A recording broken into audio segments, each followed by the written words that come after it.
Now the boy Samuel was ministering to the Lord before Eli, and the word of the Lord was precious in those days. There was no manifest vision. Then it happened that, on a certain day, Eli was lying in his place, and his eyes had dimmed, so that he was unable to see. And so, to prevent the lamp of God from going out, Samuel was sleeping in the temple of the Lord, where the ark of God was. And the Lord called Samuel. And responding, he said, "Here I am." And he ran to Eli, and he said, "Here I am. For you called me." And he said, "I did not call.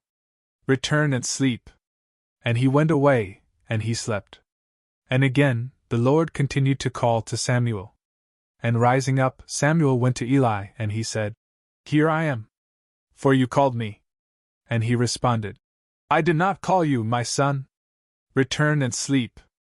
Now Samuel did not yet know the Lord, and the word of the Lord had not been revealed to him.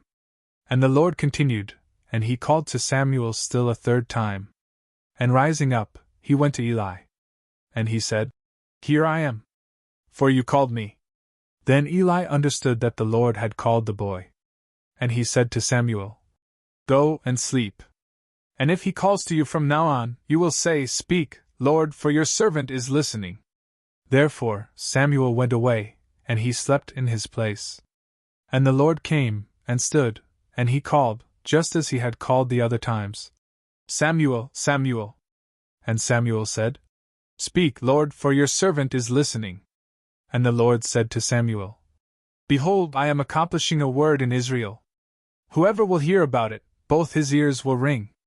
In that day, I will raise up against Eli all the things that I have spoken over his house. I will begin, and I will finish.